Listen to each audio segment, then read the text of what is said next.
लोकांना आपण खटकतो कारण की आपण वाईट वागतो म्हणून नाही, तर त्यांच्या मनासारखे वागत नाही म्हणूनच म्हणते की जेव्हा सगळंच संपून गेलंय असं आपल्याला वाटतं, तीच खरी वेळ असते नवीन काहीतरी सुरू करण्याची, स्वतःला सिद्ध करण्याची।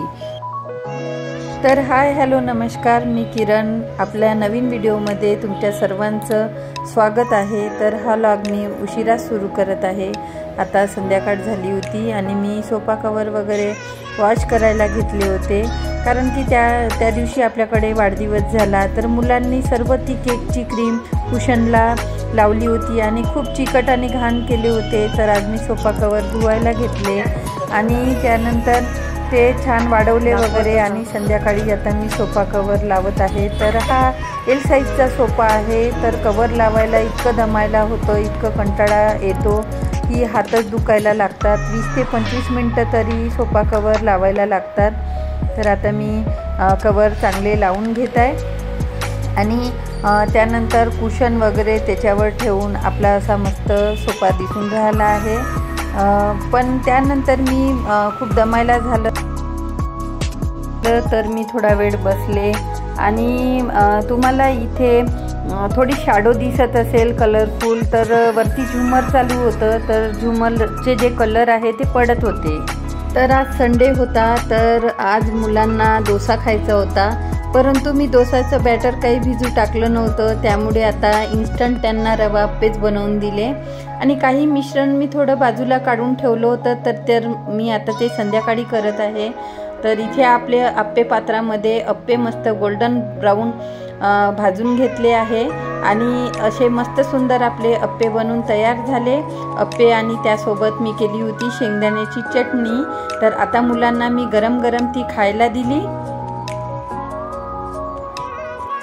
तर ही मेथीची भाजी मस्त फ्रेश आणि ताजी आम्हाला मिळाली होती। तर पावसाळ्याच्या दिवसामध्ये मेथीची भाजी ही खूपच कमी मिळते, एखाद्या वेळेला तरी मिळत असते। तर आज मला ही मिळाली आणि ही सकाळी डब्यासाठी मला बनवायची होती, त्यामुळे आता मेथीची भाजी तोडून घ्यावं म्हटलं, त्याला चांगली स्वच्छ धुवून वगैरे ठेवली, तर सकाळी मग मुलांच्या डब्यावर द्यायला बरं पडेल। तर भाजी ही मी आता तोडून घेत आहे। इथे थोडेफार मला मुलांचे कपडे शिवायचे होते, तर मी आता कपडे शिवायला घेतले, कारण की उपवास असल्यामुळे आज जास्त काही स्वयंपाक करायचा नव्हता। आणि माझी ही मशीन आहे, ही स्टोर रूम मध्ये आहे, कारण की एवढी मशीन उचलून बाहेर पोर्चमध्ये नेणं दोघं तरी लागतातच उचलायला, एकटीच्यानी काही होत नाही, त्याच्यामुळे शिलाया वगैरे मारून घ्यायच्या राहिल्या, तर मी इथे स्टोर रूम मध्येच बसून मारून घेते, कारण की जास्त कपड्यांना मारायचे काही राहत नाही, 1-2 कपडे वगैरे राहतात। तर आता मी शिलाई करत आहे आणि ही माझी स्टोर रूम आहे।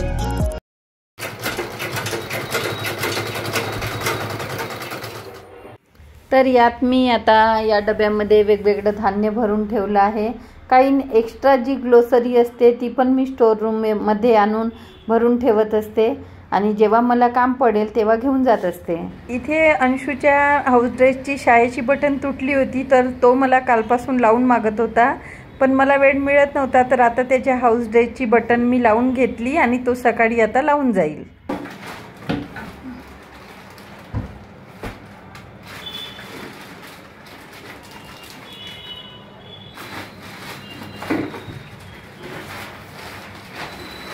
इथे सोफा कवर सोबत मी माझ्या डबल बेडची बेडशीट सुद्धा धुवून घेतली होती, तर ती बेडशीट मला आता लावायची होती आणि मुलांनी बेडवर खूप मस्ती केली होती। माझ्या दीराचे मुलं पण आले होते, मग ते एकत्र जमले की इतकी मस्ती करतात की पूर्ण अस्तव्यस्त गाद्या वगैरे होऊन जातात।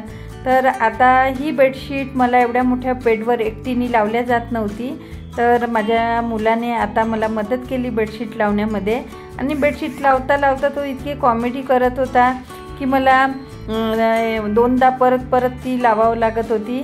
तर आता मी ही बेडशीट लावून घेत आहे आणि व्यवस्थित चांगली दाबून वगैरे गादीमध्ये फसवून मी ती लावली आहे।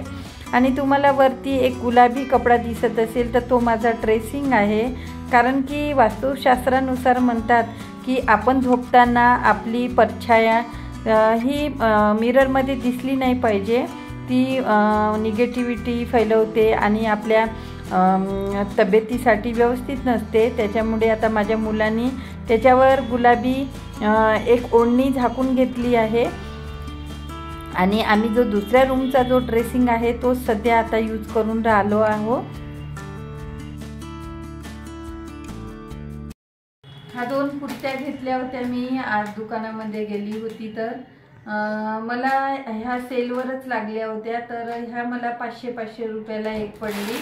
तर ह्या 2 कुर्त्या आणल्या पण मला डबल एक्सल इथं लिहून तर आहे पण मला काही ह्या बसल्या नाही. तर आता मुलीला बसतात तर त्याच्यामुळे मी आता तिलाच ह्या देऊन दिल्या कारण की सेलच्या कुर्त्या वगैरे माझ्या अंगावर फिट बसत नाही. तर मी आणल्या माझ्याच मापासाठी पण मला त्या नाही आल्या. तर आता मुलीला दिल्या ह्या मी. आणि ही एक आहे ही ब्ल्यू कलरची आहे. कपडा वगैरे सॉफ्टच आहे. कपडा वगैरे सॉफ्ट आहे आणि सोबर आहे. डिझाईन पण मला खूप आवडली. इथे पूर्ण वर्क केलेलं आहे आणि ब्ल्यू कलर आहे. मला जेवणामध्ये जिरा राईस बनवायचा होता तर मी हे बासमती तांदूळ भिजायला टाकले होते. आणि हा जो तुम्हाला आपल्याला बाउल दिसून राहिला आहे तर हा बाउल मला फ्रूट वगैरे ठेवण्यासाठी डायनिंगवर इतका उपयोगी होता आणि तो मला पाहिजे तसा मिळत नव्हता. तर आज मला स्मार्ट बाजारमध्ये तो मिळाला आणि इतके अलग अलग व्हेरायटी होते. शेप पण वेगळे वेगळे होते आणि कलर पण इतके सुंदर होते की स्काय ब्ल्यू होता, लाईट पिंक होता, लाईट ग्रीन होता, परत ब्राऊन होता. पण हा जो ओरिजिनल कलर आहे आपला काच कलर जो म्हणतो तोच मला खूप आवडला आणि ट्रान्सपरंट पण होता. तर आता मी इथे 1 किलो अनार आणले होते. मागच्या व्हिडिओमध्ये मी सांगितलंच तुम्हाला की माझ्या मुलांना अनार हे फ्रूट खूप आवडते. त्याच्यामुळे हेच फ्रूट आम्ही वारंवार आणत असते.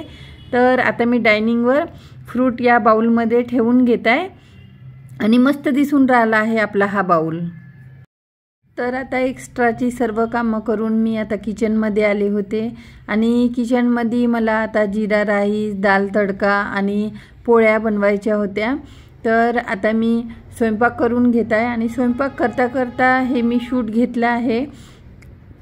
तर आता फटाफट स्वयंपाक करून घेते आणि मग जेवण वगैरे सगळ्यांना देऊन देते. आणि माझा तर उपवासच होता तर मला परत उपवासाचं फराळ पण बनवायचं होतं.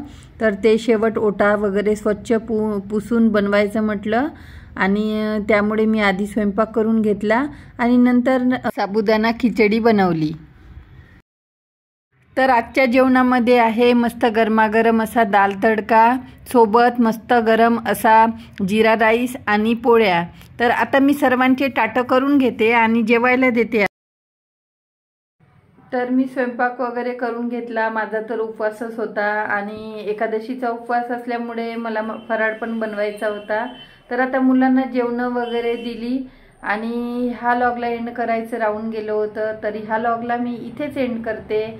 लॉग आवडला असेल तर प्लीज लाईक करा, सबस्क्राईब करा आणि जास्तीत जास्त माझा व्हिडिओ शेअर करा, कमेंट करा. Bye bye. चला तर भेटूया एका नवीन लॉगमध्ये.